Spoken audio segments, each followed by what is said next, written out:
la voix, elle transporte dans son intimité, dans ce qu'elle communique, elle transporte le travail qui a été effectué, c'est-à-dire sans utiliser de mots le travail linguistique. Et donc, par exemple, beaucoup de phrases ont été coupées, ont été ôtées, des extraits. Enfin, je travaille par une forme de discernement des choses et je coupe beaucoup dans mon écriture. Et il est possible que, me semble-t-il, la voix puisse rapporter ce qui a été coupé. C'est-à-dire que moi, j'ai le rythme intérieur.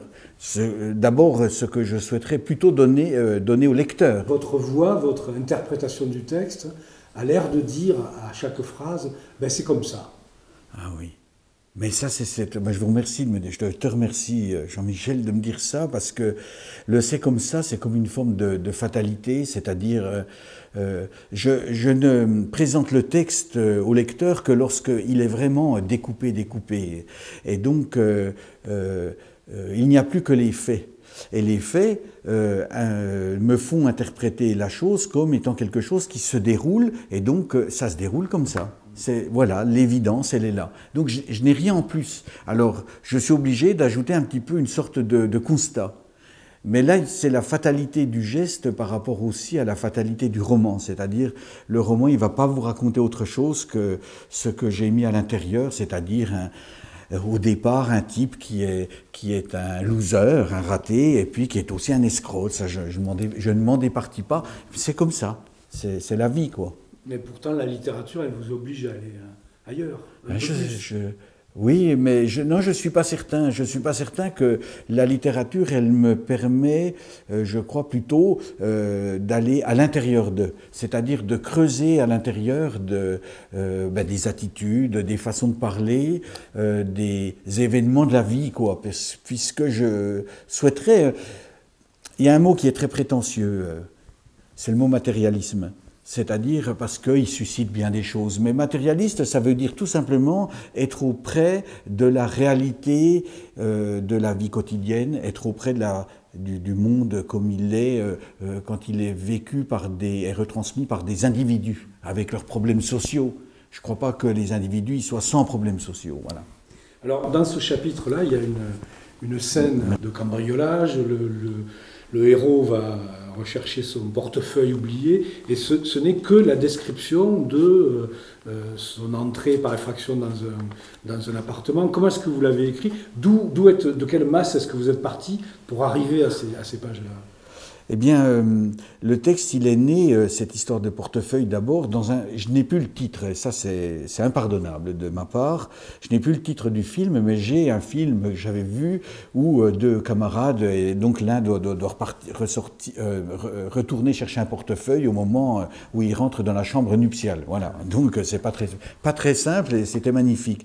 Et je suis parti, mais tout simplement, pour tout vous dire, j'ai devant moi, au moment où j'écris, où je prépare plutôt la scène, la séquence, puisque je vais l'écrire très rapidement au départ, j'ai un plan.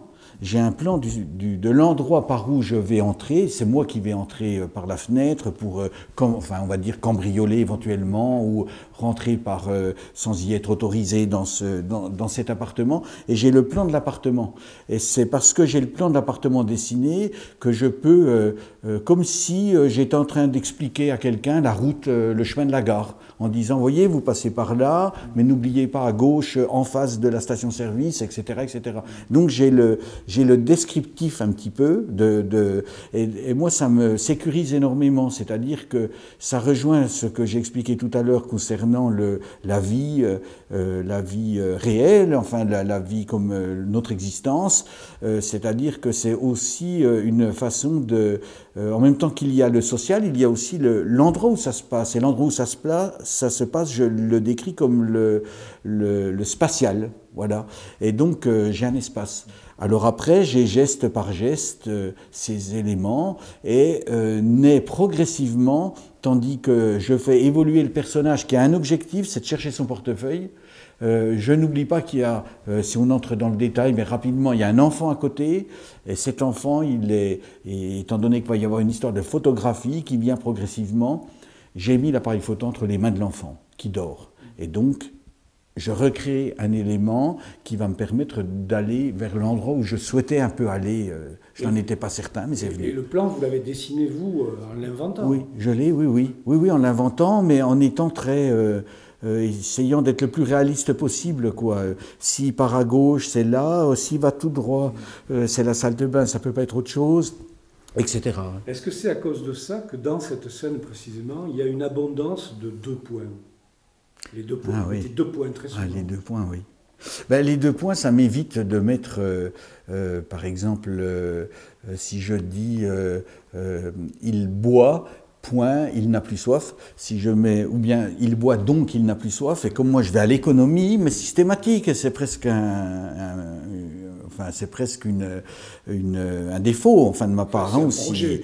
Oui, un projet. Oui, ça fait partie de tout ce que je peux ôter. Après tout, si on l'ôte, et si ça peut même renforcer le sens des fois. Et donc là, je dis, il boit, 2 points, il n'a plus soif. La cause et la conséquence. Et avec le maximum d'économie, quoi. C'est-à-dire que je crois qu'on peut éviter de s'encombrer de consonnes dures. Les consonnes dures, pour moi, c'est les que, parce que, il se trouve que, etc. Qui parfois peuvent heurter, et je vise que la lecture soit quand même la plus souple et la plus comme un fleuve, quoi, comme une rivière qui coule, et il faudrait qu'on puisse la suivre pour que le lecteur ne soit pas heurté. Voilà.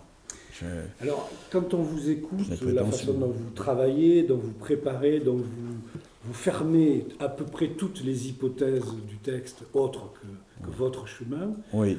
on se dit, en fait, personne ne vous apprend rien sur votre livre, donc. Mais fermé. Alors, au contraire, c'est assez étonnant parce que, par exemple, dans une librairie à Grenoble, j'ai une lectrice qui m'a posé la question. Elle était vraiment très intéressée par le fait de savoir pourquoi, par exemple, le personnage féminin qui s'appelle Sheila, donc une femme, s'exprimait comme ça, et dans quelle situation elle se trouvait, comment j'avais traité ça. Elle trouvait ça... elle semblait découvrir dans le personnage de Sheila des choses que moi je n'ai pas dites, qui ne me surprennent pas trop, mais qui m'ont beaucoup séduit parce que ça voulait dire que il y avait dans ce que je n'ai pas dit la transmission d'une épaisseur psychologique, personnelle ou émotive d'une femme qui a son statut de femme, de mère qui n'est pas avec son propre enfant. Enfin, elle en avait, cette lectrice avait déployé une sorte d'argumentation, d'environnement, et j'ai été fortement étonné, quoi. Et j'ai pas eu l'impression que mon texte était fermé à ce moment-là. Moi, j'étais assez content de pouvoir l'ouvrir, justement, et de livrer ce que je voulais dire de Sheila, parce que quand j'écris, alors je dis à un moment donné, Sheila a des beaux yeux verts, par exemple, ou oui, des beaux yeux verts, mais je le dis, je sais pas, je dois mettre au moins 2 mois avant d'accepter de l'écrire, parce que c'est un tel lieu commun de dire d'une femme qu'elle a des beaux yeux, ou qu'elle est belle, ou qu'elle a des cheveux, enfin, etc., etc. Donc j'essaie de me départir de ça, de cette facilité qu'on peut avoir à tout de suite tomber dans la description. L'homme est tout de suite d'une telle façon, la femme tout de suite d'une telle façon. Dernière question à propos du thème du banquet, le nous. Alors je pense qu'il y a dans le jeu, il y a beaucoup d'asocial, de ce qui n'est pas social, c'est-à-dire de ce qui nous coupe des autres. Et comme mon personnage au départ est un personnage que je détermine comme quelqu'un qui va suborner les autres, un escroc c'est quelqu'un qui vous prend, enfin qui vous prend des choses, qui abuse de votre confiance, qui vous contourne, enfin etc.